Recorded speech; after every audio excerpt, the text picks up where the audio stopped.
gonna hit you with the hot 10. We gonna hit you with the hot 10. Yeah. We gonna hit you with the hot 10.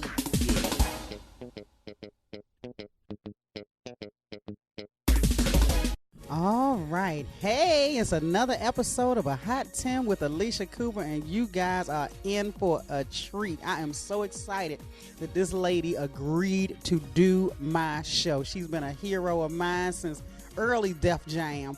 Killing them, still killing them, working with the biggest names in the industry on her way to being her own huge name. Because one thing about comedy, boy, we only need one thing, right, Melanie? One thing. All right, y'all. Melanie Comarcho is in the building. Hello.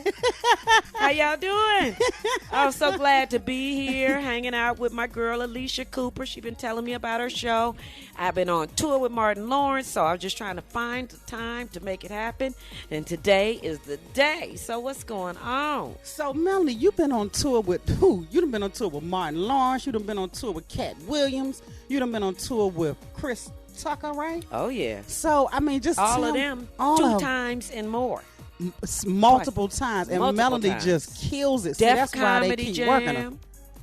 Def Comedy Jam. Yeah, that's why they keep working it, because Melanie brings it. You hear me? Oh, is that okay? And I if try you to get represent. a chance to see Melanie Comarcho, go see her. Do you have tour dates on like a website or anything? So they can Yeah, find all out? you got to do is go to Martin Lawrence. Go to Google Martin Lawrence tickets. And I'm on tour with him. I'm his opening act. We're coming to the East Coast. We got a few cities in the West. We're in Las Vegas, October 7th, and we got a whole bunch of dates coming all the way up to mid-December. Wow. Was what I've received so far, and it's such a blessing. Christmas is going to be beautiful in your That's house. what I said. What a wonderful Christmas. And my kids is grown and gone, so it's going to be all about me. No, I'm kidding. They getting one thing each. One thing each. One thing, and it's probably going to come in one of them gift cards. Hello, I ain't picking it out. I got grandbabies, and I'll be taking care of them. That's what'll be happening. Yeah, so blessed to still be working. You know, I started this, and my first Def Jam was January 1993. And I remember that. I think shortly after that was the LA riots. Oh my God, it was crazy up in here. And then I ended up booking the Def Comedy Jam tour. And when I taped my first Def Comedy Jam, I didn't know what Def Jam was. Everybody was so, oh my God, you booked Def Jam, you booked Def Jam. I'm like, yeah, I booked Def Jam. All I knew was I was going to New York, and there'd be a limo waiting for me at the airport. The last limo I'd had was Prom, the only limo. So it was like, oh my God, I've never been in New York. In limo in New York. Oh my God, I've never been. And it was mind blowing. I was working at Hughes Aircraft Company as at the time an electronic, maybe I don't know if I was an assembler or a technician, because I was both. And then the layoff came. I got laid off the day I taped my Def Comedy Jam. Oh, my first one. And I was like, well, maybe this is what I said, mail me my check. I'm going to New York. And it's going to be a limo. Well, how did you come to the attention of the Def Jam people? Did they have auditions and showcases in L.A.? Well, I had did this thing called the Bay Area Comedy Competition. And at the time, you had to audition to be in the competition.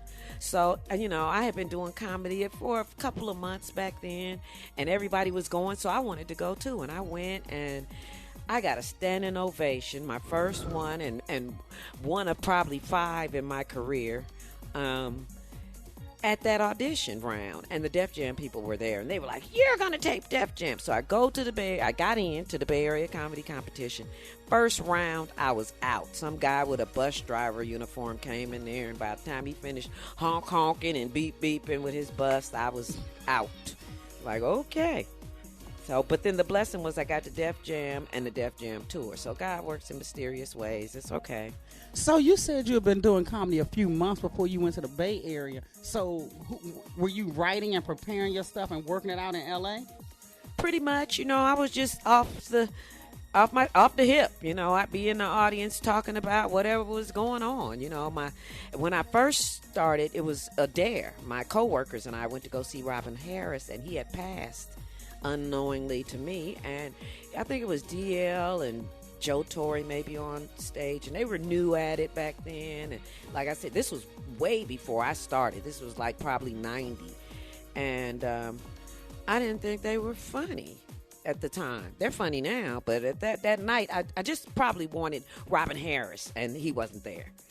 And so I started talking about the guys on stage. Mm-hmm. I mean, at my table, and my friends were like, well, you think you could do better? I was like, probably.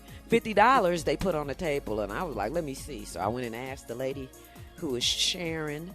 Sharon Williams was there, Michael Williams' sister, and she said, okay, I'll give you 3 minutes. I guess that's how slow it was. They was going to let some lady from the audience walk up and do and do 3 minutes. So I did 3 minutes on my coworkers because they were all like older ladies. So they were in there freezing me to death because they was going through their little hot flashes. I'm in there. I said, I feel like an Eskimo every day. It's 90 degrees outside, and I got to come in here with my full parka on because these ladies, the audience was rolling. And they was like, can you come back? And so I ran home, told my husband, and he was like, oh, no, you go to school and you work. What you think? I work. I'm supposed to be here with the kids all the time. No, I'm going to pick one. So I said, okay. Pick one. I won't be going back to this. I had a job paying real money, so that's what I did. And you had 2 kids? 2 kids, 2 daughters, But you ended up going to New York and Deptford. Somebody was watching them 2 daughters. Oh, he did it. Yeah, that was like when the money started coming. When I went to school. Right well, no, not even that. I had to make a decision: either do comedy or school after work. I couldn't do both. He wasn't gonna. He was a plumber. He was working after work too. And so once school got out, then I didn't go back to school. I started doing comedy. So you did do one or the other. It right. was just when so school I just picked, finished. Right. When school finished, which was some time. when it's time to go back to school in January, I started doing comedy.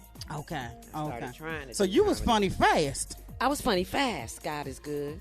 Well, you know what? I've been the clown my whole life. I was always that's how I saved myself in school from getting picked on. I was the one making the jokes. I was the skinny black chick.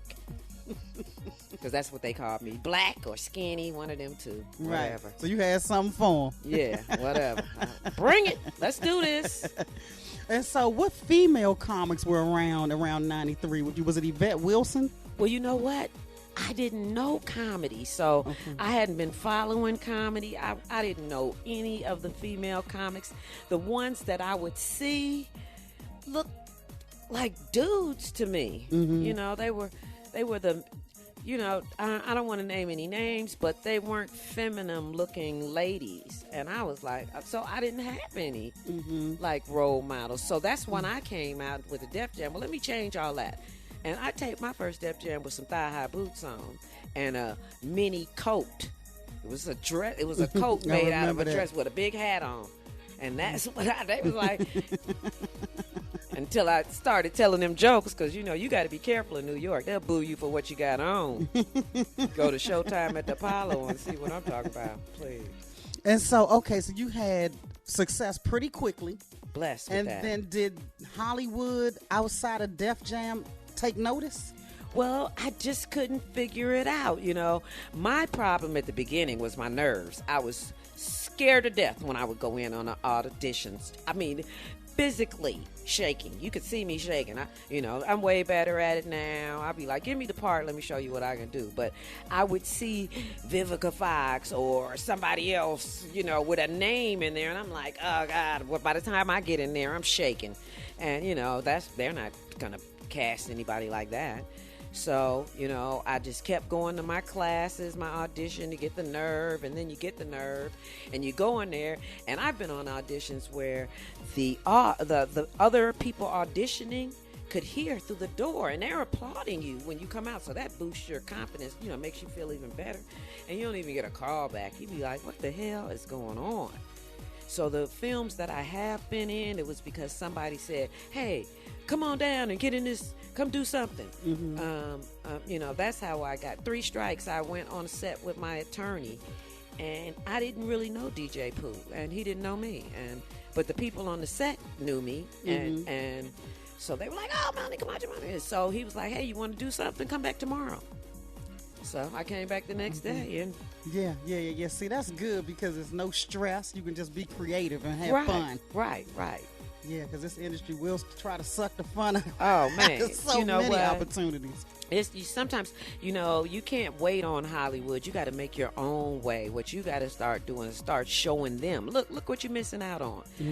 I'm blessed to still be working. I think I've done more major tours than any comic, black male or female. Yeah. I've toured with Maxwell. I've toured with Chris Martin, the millionaires, the billionaires of comedy. I've toured with everybody but Kevin Hart. I'm gonna get on one of Kevin's shows. Damn it!